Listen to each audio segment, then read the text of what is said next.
Matthew Holmes, Executive VP International and Chief of Public Policy at the Canadian Chamber of Commerce. Matthew, thanks very much indeed for joining us. I just brought this up in our previous segment.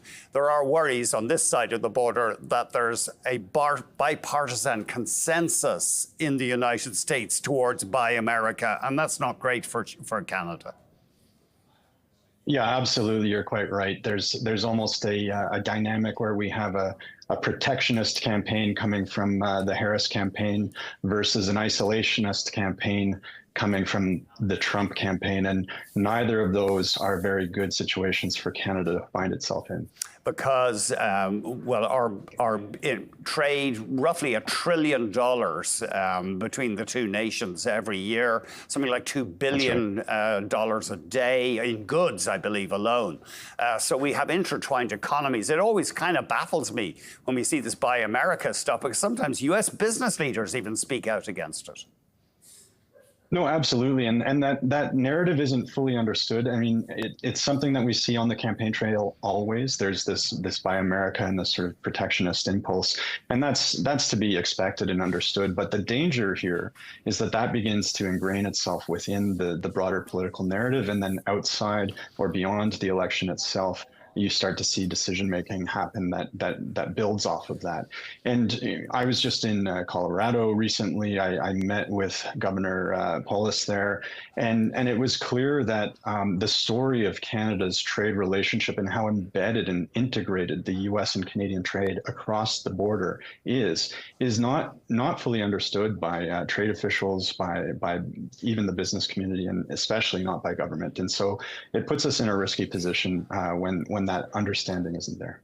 We're quite a while away, July of 2026, before our three nations decide whether to renegotiate or revamp the trade agreement. But of course, the new president will be dealing with that. Yeah, and it's important to look at that. So the USMCA, or CUSMA as we call it in Canada, trade agreement with Mexico, the US and Canada, it's integral to our economy. It's close to a third of global GDP is represented by this trade pact between the North American nations. And it's as you cited, it's $1 trillion a year that we trade with the Americans. That's 2/3 of every dollar in Canada is linked to trade, and over 80% of that is the relationship we have with the U.S. and broadly with through the CUSMA agreement. So the impact to our economy in services, in manufacturing, in just the groceries we buy at the grocery store, every Canadian across the country, are profoundly impacted by this trade deal. And so what happens next? Both parties, both Harris and Trump, have signaled that they want to look at this agreement and open it up for review. That could have really far-ranging consequences for the Canadian economy. And if you look at the timing, we're all galvanized around today, November 5th, the election, but there's inauguration. The inauguration is January 20th. And what happens after that is the Congress begins its consultations on this trade review. Congress has the trade file in the United States, and so it will begin its consultation.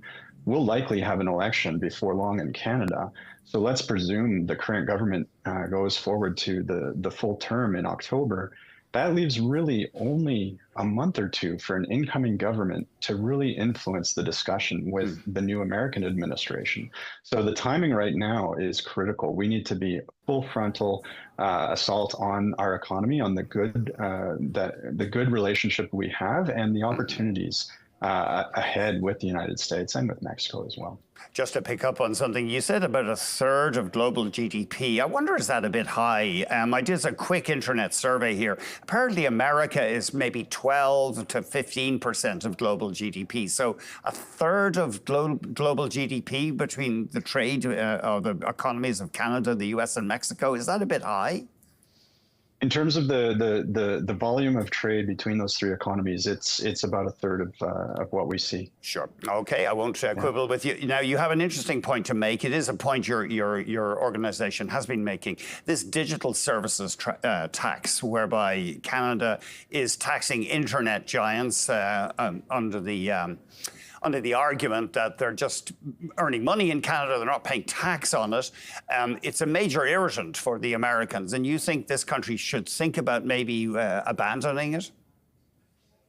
Well, yes, we feel that at this point in time, adding a number of small new taxes and irritants to the trade relationship does not set Canada up for a very productive or welcome conversation with the United States when it does come time to review this agreement we have. We've seen a series of irritants affect the relationship, and the digital services tax is one of the big ones. And it's actually achieved a rare thing in Washington these days. It's achieved a bipartisan consensus from the Democrats and the Republicans who are galvanized around this.